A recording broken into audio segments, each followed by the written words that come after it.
Bonjour à tous et bienvenue chez moi. Enfin plutôt chez Madame Fauché. Aujourd'hui, on pose nos valises chez cette grande dame qui prend un peu trop de place dans nos vies. Moi, c'est Laura, votre hôte sur ce podcast. Chaque semaine, on aborde le sujet de l'argent pour le mettre au service de vos ambitions et reprendre le pouvoir sur votre vie. Alors, prêt à sortir de la fauche ? Faisons le chemin ensemble, sans pression, pas à pas, comme à la maison. Vous êtes prêts ? C'est parti.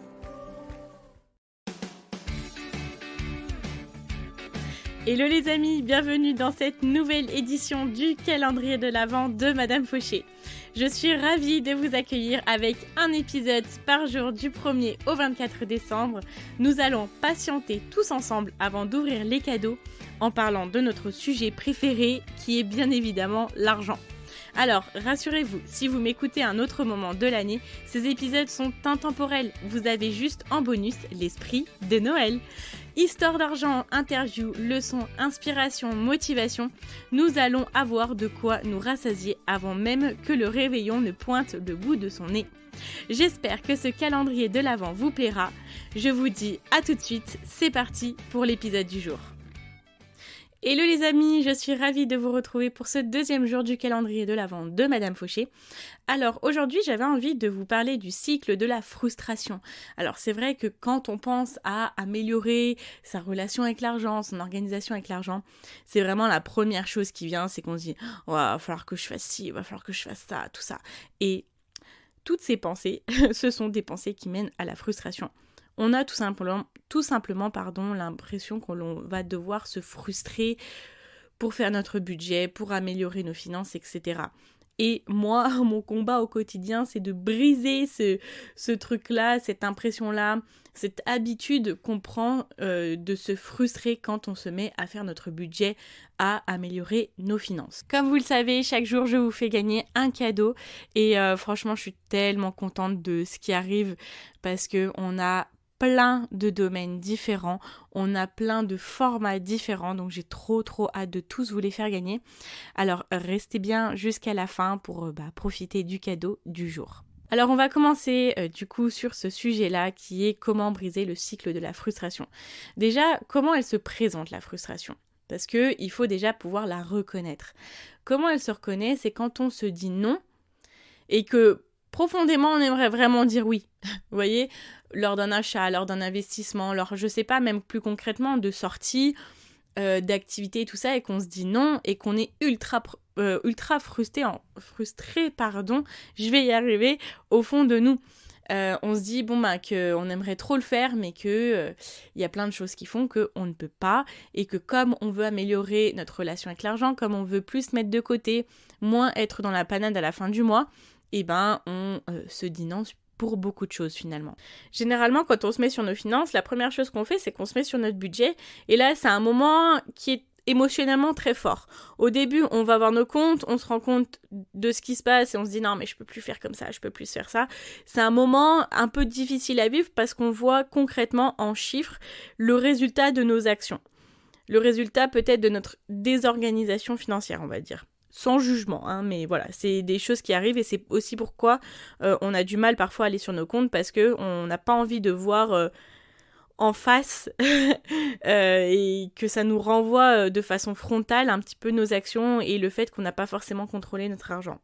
Donc voilà, donc on va sur notre compte, on a ce moment un peu de palpitant où on va être pas très bien parce qu'on va voir ce qui s'est passé dans nos finances et après on va se dire maintenant je vais changer, je vais faire les choses autrement et je vais faire mon budget. On fait notre budget, on est ultra motivé parce qu'on veut vraiment changer et ça c'est un moment super important. On est ultra motivé donc on se dit je vais mettre tant de côté, je vais plus dépenser là-dedans, je vais faire des diminutions de dépenses là-dedans, etc. Et donc là on prend de grandes décisions.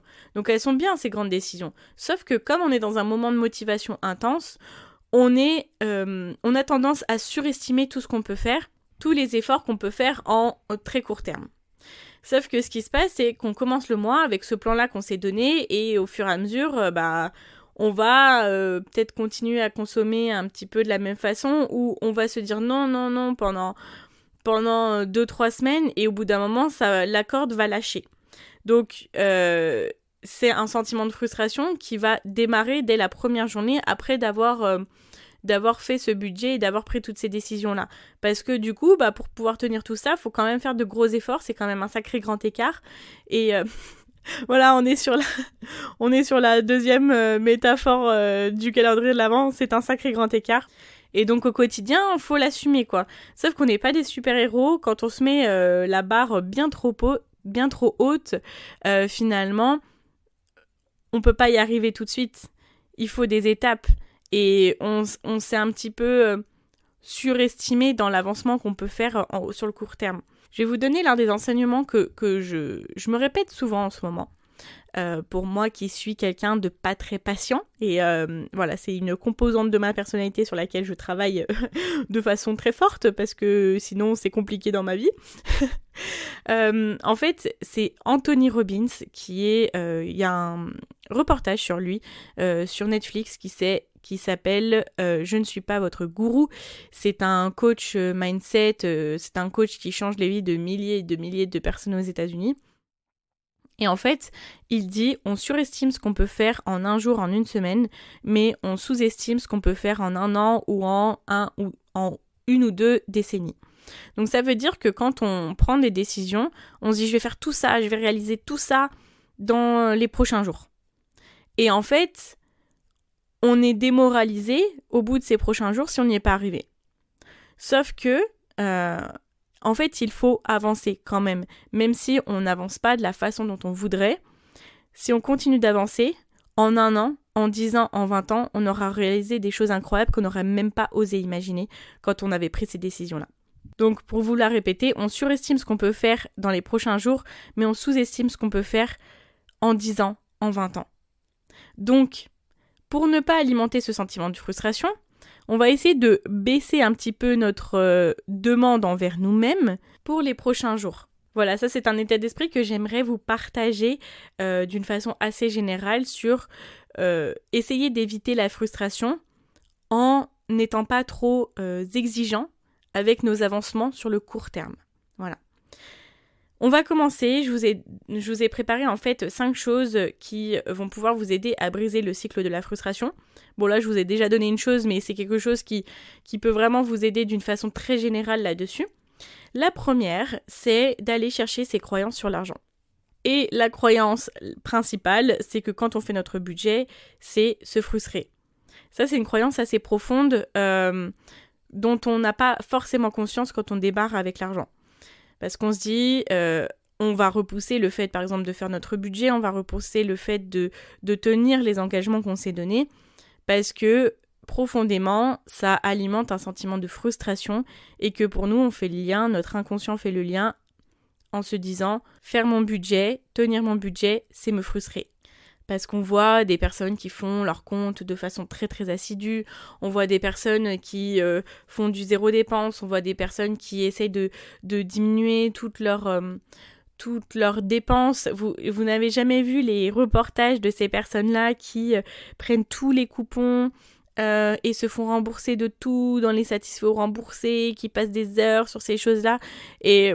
Et en fait, ça communique un petit peu une image de il faut être une vraie fourmi, il faut travailler d'arrache-pied pour chaque jour économiser 4-5 centimes et qui, à la fin de l'année, vont me faire économiser quelques dizaines d'euros. Et tout simplement, on n'a pas envie de mettre tous ces efforts-là pour économiser juste des dizaines d'euros. Donc cette croyance-là, c'est vraiment une croyance dont il faut se libérer. Ensuite, il y a la croyance qui est faire mon budget, c'est perdre du temps.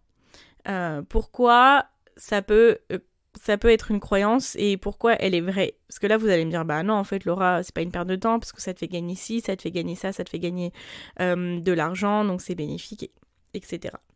Pas forcément. Cette croyance-là, c'est encore une fois une croyance bien enfouie et je vais vous expliquer pourquoi et comment on la trouve. Je vais m'adresser à toutes les personnes pressées dans la vie, à toutes les personnes qui ont du mal avec la patience un petit peu comme moi, les personnes ambitieuses, les personnes qui aiment avancer, qui aiment évoluer, qui aiment apprendre, etc.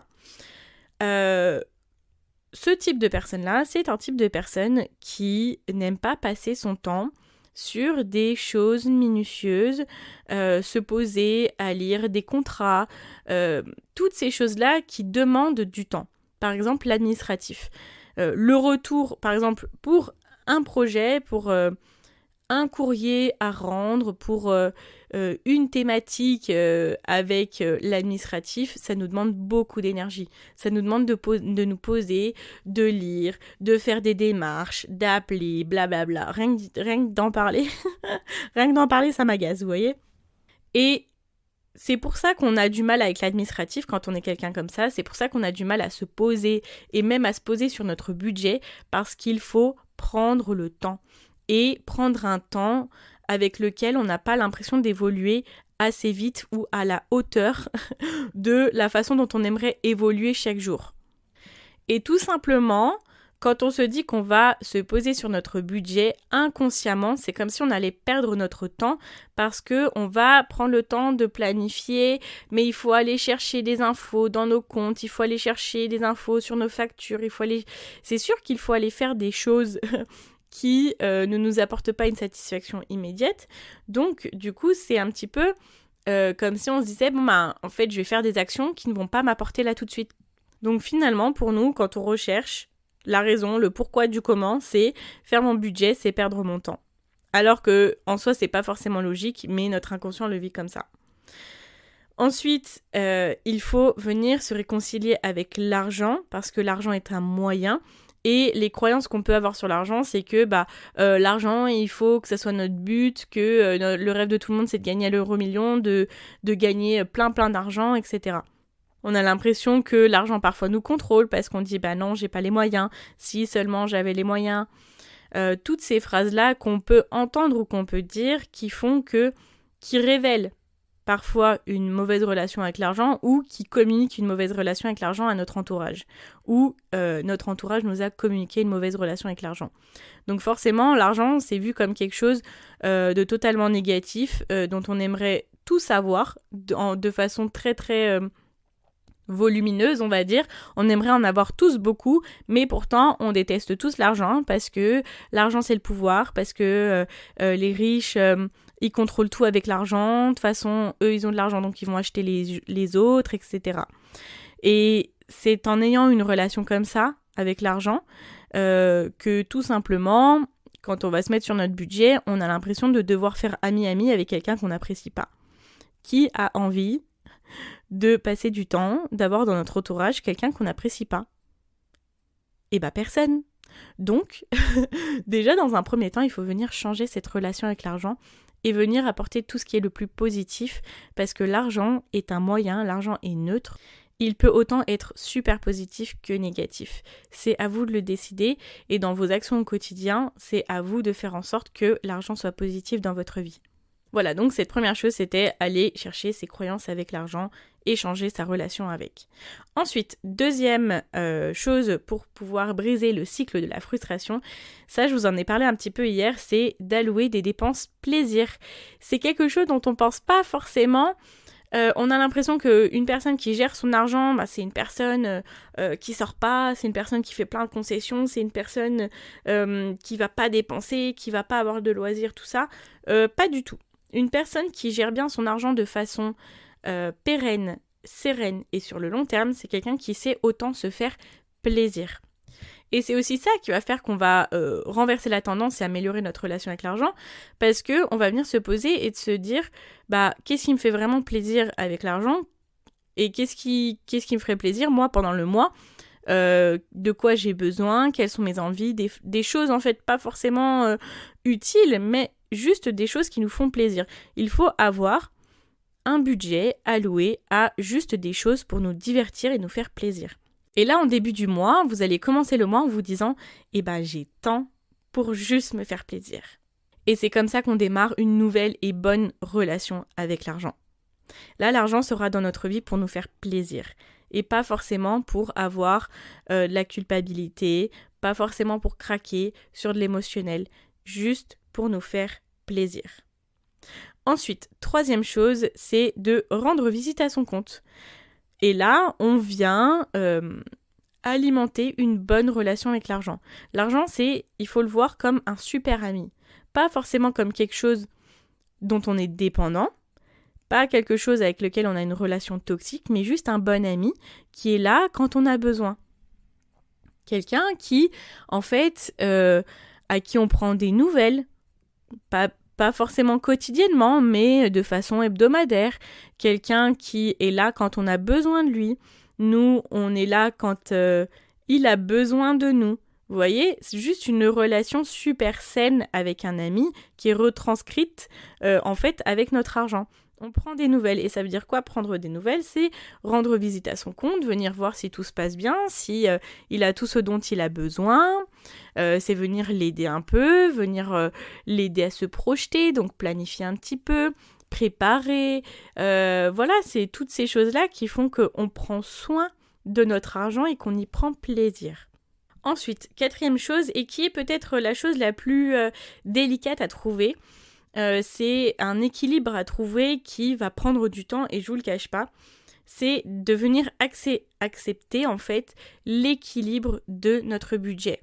Je vous ai dit, il faut avoir des dépenses plaisir, mais quand on fait notre budget aussi, on planifie ce qu'on va mettre de côté. C'est tout à fait normal. Il faut arriver à se faire plaisir tout en pouvant mettre de côté.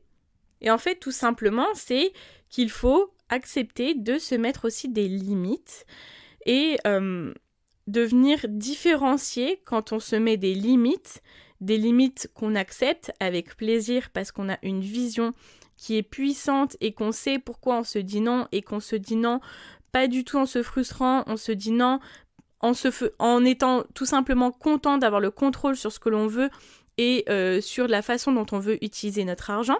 Et faire la différence entre la vraie frustration où on tombe dans l'autre extrême justement, parce que c'est possible de tomber dans l'autre extrême quand on est très dépensier et qu'on se met à faire notre budget et que chaque mois, du coup, on arrive à bien gérer et qu'on voit l'argent qui grandit sur nos comptes, sur nos livrets épargne, on peut arriver à l'autre extrême à se dire « Ah mais non, je peux encore plus économiser, je peux encore plus faire ».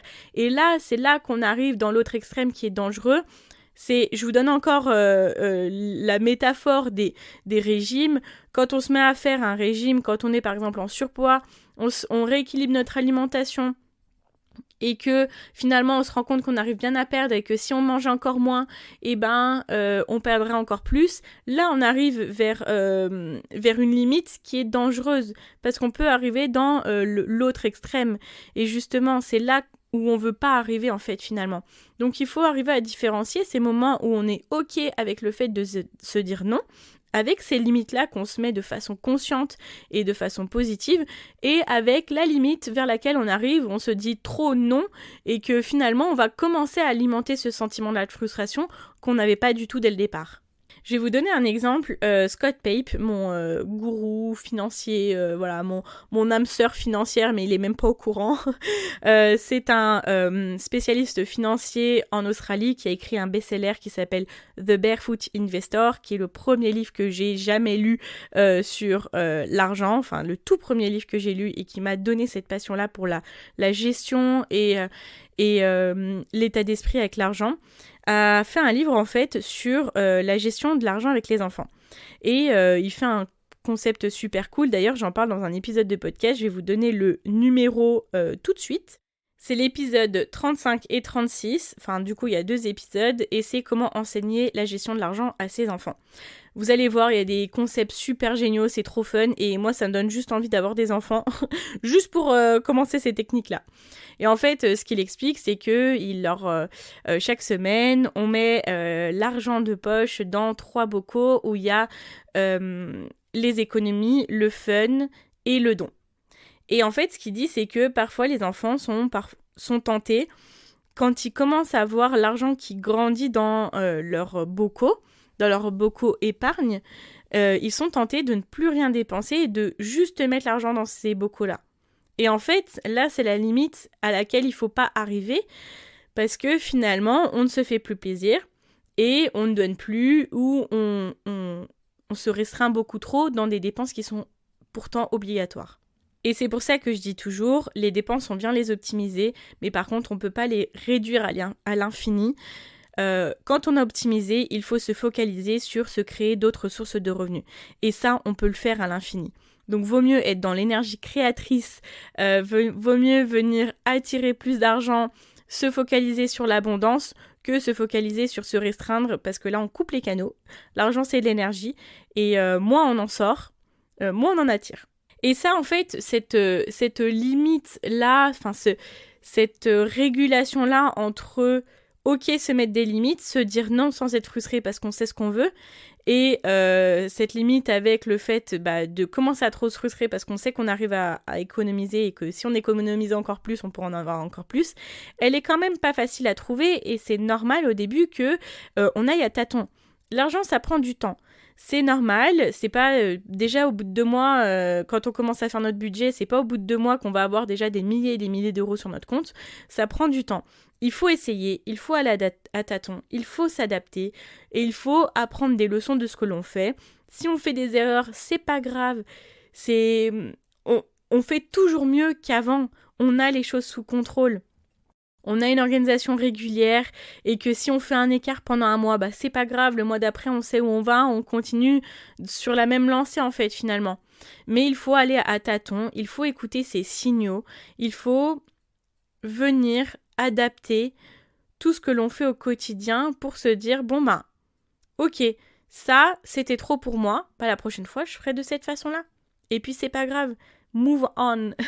On arrive à la 5e astuce qui est de venir faire la chasse à toutes les phrases qui peuvent nous apporter de la frustration avec l'argent ou qui peuvent nous apporter une mauvaise relation avec l'argent. Alors, ça peut être des phrases qui viennent des autres, mais déjà, dans un premier temps, il est important de venir voir quelles phrases nous on dit avec l'argent. Comment on parle de l'argent. Repensez au fait que l'argent, c'est quand même un super proche ami. Un ami super proche à nous. Ça va mieux si je dis les mots dans le bon ordre. C'est quand même un ami super proche à nous, et du coup, comment on parle de lui ? Est-ce qu'on parle de lui en bien, ou est-ce qu'on le critique un petit peu derrière son dos, et est-ce qu'on est bienveillant finalement avec lui profondément, de façon honnête en fait ? Alors, c'est de venir repérer les phrases comme « oui, de toute façon c'est comme ça »,« oui, de toute façon c'est la vie », dans tous les cas, on sera jamais riche, y a que les riches qui font ci, y a que les riches qui font ça. Je sais pas, il y a plein d'exemples. Je pense que vous en avez certainement, vous, des phrases que vous avez toujours entendues ou peut-être que vous avez toujours dit. De toute façon, il y a que les riches qui deviennent plus riches. Je sais pas, il y a plein d'exemples en tout cas. Et c'est juste de venir, quand vous entendez en fait ces phrases-là, juste de vous dire dans votre tête, c'est faux. Parce qu'on n'est pas obligé de rentrer en confrontation avec tout le monde et leur dire « Ah non, ce que tu dis là, c'est pas bien, machin ». Non, c'est un chemin pour nous, donc après, c'est à vous-même de juger ce que vous voulez dire ou pas. Mais juste dans votre tête, vous dire « C'est faux ». Voilà, moi, des fois, j'entends des choses et dans ma tête, je me dis « C'est faux ». Mais je vais pas faire la leçon et la morale à tout le monde. Et moi, il y a des fois, parfois, encore, des choses que je peux dire ou des choses que je peux penser. Je fais, mais Laura, quand même, non, c'est faux. Vous voyez ? Et c'est histoire d'avoir un petit peu cette vigilance sur les choses qu'on peut entendre, qui nous met dans une condition, qui nous met dans un état d'esprit. Et on sait que tout ce qui vient dans la matière, toutes nos actions, en fait, elles ont été pensées avant. Donc, il faut venir chercher à comment on pense l'argent, avant de venir agir avec l'argent. Alors, pour résumer, 5 choses pour venir briser le cycle de la frustration. Première chose, c'est d'aller chercher ses croyances sur l'argent. Deuxième, c'est d'allouer des dépenses plaisir et vraiment de les dépenser et les dépenser avec plaisir. Troisième chose, c'est de rendre visite à son compte comme si c'était un super ami à nous. Quatrième chose, c'est d'accepter l'équilibre et de venir accepter les limites qu'on se met et de venir jauger si on est dans des limites qui nous plaisent ou si on commence à se mettre dans une frustration. Et cinquième chose, c'est de faire un petit peu, entre guillemets, la chasse aux phrases méchantes avec l'argent, assez négatives avec l'argent. Bon voilà, on arrive au cadeau du jour et qui est un cadeau, je suis super fière de pouvoir vous le présenter. Alors, c'est un cadeau digital, c'est une formation, un calendrier de l'Avent plutôt, de Manon VDE. Alors, qui est Manon VDE ? C'est l'une des premières personnes que j'ai suivies, moi je crois, quand je suis arrivée sur Instagram. Elle est coach business, elle a un univers bien à elle, vous pouvez aller voir sur son compte Instagram, vous aurez toutes ces infos dans la note du podcast. Voilà, il me semble que ça fait un petit peu plus d'1 an qu'elle est sur Instagram et qu'elle est coach business. Et en quelques mois, elle a tout simplement généré 10 000 euros de chiffre d'affaires. Donc déjà, c'est un super exemple en termes d'argent. D'ailleurs, elle est venue dans le podcast et je vais vous donner le numéro du podcast où je l'avais interviewée. C'est l'épisode 62, donc si vous ne la connaissez pas encore, je vous invite à aller voir son Instagram et à aller écouter cet épisode-là. Donc Manon, la dernière, elle a fait un calendrier de l'Avent. Il me semble que c'était en newsletter où elle apportait énormément de valeur pour planifier son année, pour venir décoller son business en 2021 du coup. Et là, cette année, elle a décidé de level up son calendrier de l'Avent et c'est tout simplement presque une formation business. Donc du 1er au 24 décembre, elle donne 24 surprises inédites pour renforcer son business et son mindset, pour être prêt à tout déchirer en 2022. Donc ça fait rêver. Je peux vous dire que j'ai déjà eu un aperçu de ce qu'il y a dans ce calendrier de l'Avent là et c'est juste pépite, j'ai envie de vous dire. Il y a des vidéos complètes, des e-books, des workbooks pour passer à l'action, des tutoriels, aussi des tutoriels pour faire un feed qui est en puzzle. Vous allez voir sur son Instagram, elle a vraiment un feed propre à elle. Il y aura du mindset pour se forger un mental d'entrepreneur à succès. Vous allez avoir des contenus sur la sortie de zone de confort, de vision, des outils de vente, etc. Elle fait aussi gagner des cadeaux avec plus de 2000 € de valeur. Donc franchement, je suis trop contente de pouvoir vous offrir du coup une place pour ce calendrier de l'Avent là. Là, on est le 2 décembre, donc vous aurez accès au 1er décembre bien évidemment aussi. Alors, comment participer ? Je vous invite déjà dans un premier temps à vous abonner au compte Instagram de Manon VDE, si ce n'est pas encore fait, à vous abonner à mon compte Instagram et à partager une capture d'écran du podcast du jour en taguant Manon et en me taguant moi et en disant que vous participez au concours pour gagner le calendrier de l'Avent de Manon. Je suis trop contente de pouvoir vous faire gagner du coup ce calendrier de l'Avent. Et pour les personnes qui souhaitent se le procurer et qui n'ont pas pu gagner, parce qu'il n'y a qu'une place, j'ai un code promo pour vous de 10% sur la valeur du calendrier. Donc si c'est un cadeau business que vous voulez vous faire à vous-même avant de démarrer l'année 2022, je vous invite à aller dans les notes du podcast, vous avez le code et vous avez l'accès au calendrier de l'Avent. N'hésitez pas à jouer bien évidemment, mais voilà, ça peut vous intéresser. Voilà, écoutez, j'ai été ravie d'être avec vous aujourd'hui. N'hésitez pas à me faire vos retours sur l'épisode sur Instagram. Je suis toujours trop contente de discuter avec vous de l'épisode du jour. Si vous voulez me motiver et rendre le podcast plus visible, je vous invite à venir vous abonner sur la plateforme de votre choix, mettre un avis sur Apple Podcast de 5 étoiles et rédiger un petit commentaire. Je vous dis à demain dans un nouvel épisode du calendrier de l'Avent de Madame Fauché. Et en attendant, n'oubliez pas que vos ambitions n'attendent pas. Ciao, ciao!